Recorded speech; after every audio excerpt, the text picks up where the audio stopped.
friends, hello and welcome back. Everyone is having a lovely day. So today we have created a Boston Bruins team that is a 99 overall, and we're going to see just how important a team, even with all-stars, how important it is that they are coached well, how important it is that they are led well, they are game planned well, because we are going to give the Boston Bruins a 99 overall. And we're going to give them the worst possible coach available across the board. I mean, head coach at lines.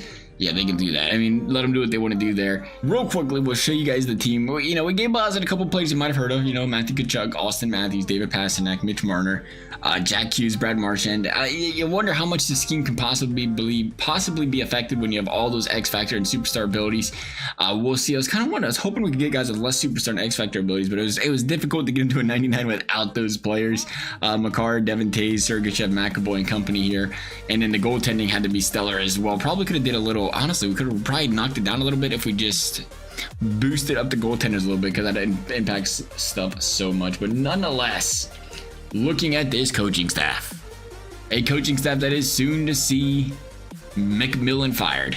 McMillan, you're gonna have to go. How'd they get an A? They got an A in everything. Dang, that'd be a nice team to GM. He's gone. Let's see who we can promote, because we don't have a choice. We'd like to hire a coach first, actually. Now we have to promote this guy first. So you can be the, I didn't want to do that. That was supposed to be interim coach. Anyway, it doesn't matter. He's got to go regardless at some point in time. So here we go. Let's take a look at some guys we can hire here. You know what I was thinking? Worst possible available. Oh, we have some E's. Nice goaltender. Oh, who do we got here? This guy looks nice. Matthias Klesla. I mean, he's so good, he doesn't even get it. And forget about the F's. We're going straight to the E's. E's for excellent. I remember there was a school that did that. I don't know if you guys had that schools where they did E's. They didn't do F's, they did E's. I remember that. I was like, what? A, B, C, D, E. I mean, it makes sense. E's before F, I guess, logically speaking. But we're going to add this guy a goalie coach. I mean, according to this, 63%. The scheme's kind of there a little bit. Hey, it might work out for him. But we're going to start here. We're going to offer this guy NHL head coach money. Oh, he's going to like that. He's going to like that a lot if I had to guess. The thing is, now we're going to have to... it's only going to let us do a 250K. I wonder why it's going to do that. Nonetheless, we're going to have to fire the other guy. That's right, because otherwise they won't be able to accept that offer. I don't know if they're going to let us fire him or not. Can we fire this guy? Yeah, it's going to let us do that, and we have to hire... cancel. No, I don't want to fire you. We're going to promote this guy to the interim NHL head coach. And now we need an assistant coach as well. So we'll go ahead and get an assistant. You currently do not have non-coaching status filled. I hope that's okay. I hope we can go without one of these, because otherwise we're gonna have a problem. We can go with the D- associate coach, and that fills that void. And then we need, what do we need? An assistant coach still, and we need a goalie coach still. So we can, you know, promote throughout the board here as we go. All right, Zucker took our offer. That should have been all four coaches. Quickly gave these guys each a contract. I think we got the worst possible coaching staff possible for the NHL. We didn't mess with the AHL. AHL shouldn't matter because they're all AHL guys.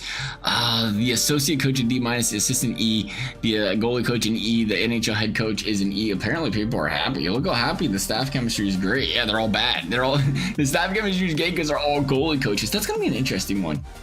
I wonder if that has an impact, because all the staff is all the same play style, all the same, you know, all the same goal. They're all goalies, they're all physical type of coaches. I wonder how much that impact. Maybe they play better.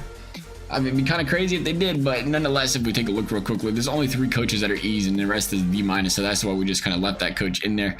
Can't possibly get any worse than that. We'll go to look at the team again real quick. Take a look at these lines. Again, we're going to have the assistant coach best lines on, so they'll do what they got to do there. Did it impact the lines at all, though? +5, +5, +2. I mean, it doesn't look like it affected much of anything. +3, +5, +2. Back in the day, the coach made a big difference.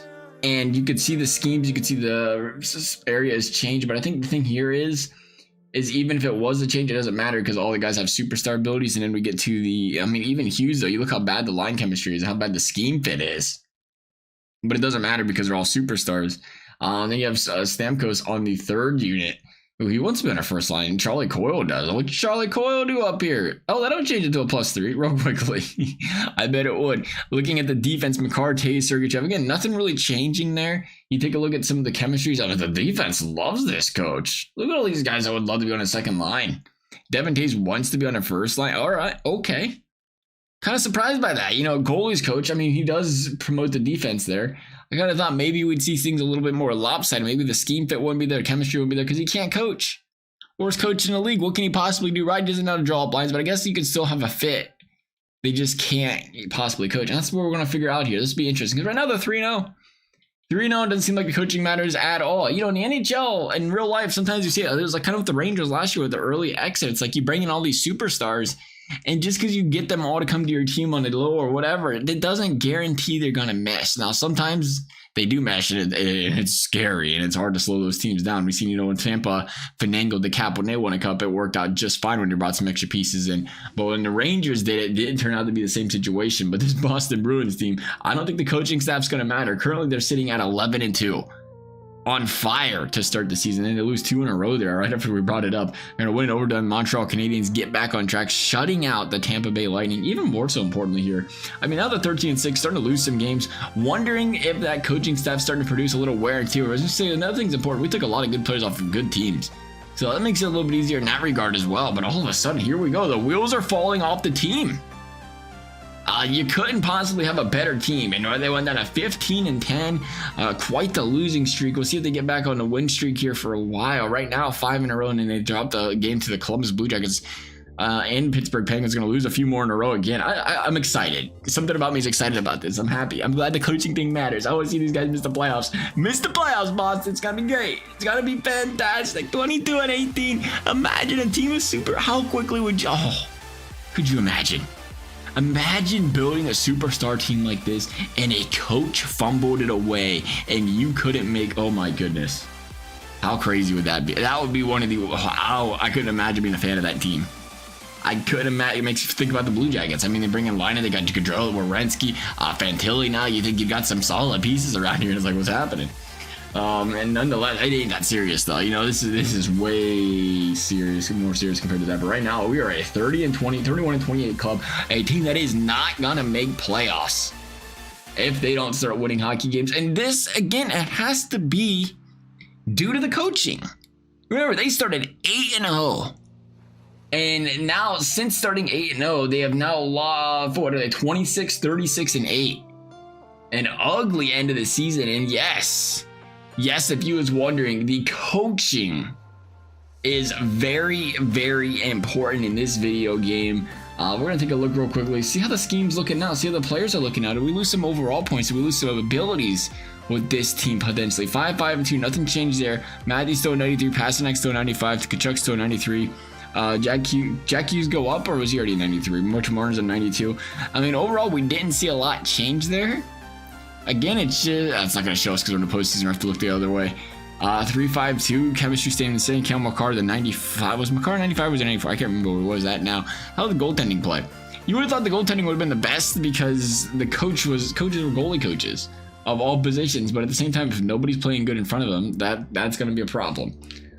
78 points was the best player on this team, to say the very least. -7. 70 points was Jack Hughes. -10 for Matthews. -13 for Marner. Was there anybody that was really a goal scorer on this team? Matthews was the goal scorer for 34, but that's well below Auston Matthews' numbers. The goaltending, 908 and 900. The goals against was ugly, so it was the defense. Interestingly enough, the defense is what cost this team games. Who was the worst plus-minus player on the team? -21, Steven Stamkos. McAvoy, not too hot on defense. Neither was Devin Taves, but it was really a collective unit, or a collective effort by this team. And statistically wise, you look at it, it's like, oh, how do they struggle so much? So even with that, but dead last in the division at 2.99 goals for, so they scored the goals, but at 3.33 goals against. 47.6%, 13.3% of the power play. And that right there shows you exactly how important coaches are. The power play is huge. I've never seen the percentage that low in the time we've done this. And because they didn't have any players, the power play specialists, they struggle. They definitely had the players. That one of the nastiest power plays in the league. They just couldn't produce. 81% of the penalty kill. 16-21 at home, 16-19 on the road, 3-7 in our last 10. What else was there? Did we look at the stats for the goaltender across the league? The Senators, it was just a crazy league. The Senators, Montreal Canadiens, the Knights, the Fly. Look at the teams that made it. But nonetheless, you can't. It doesn't matter how good the team is. If you don't have the proper coaching, you ain't even gonna make. Forget about the Stanley Cup. They ain't gonna make playoffs. Love the all thoughts. Love you. Hope you enjoyed the video. Thank y'all for watching. We'll see you next time.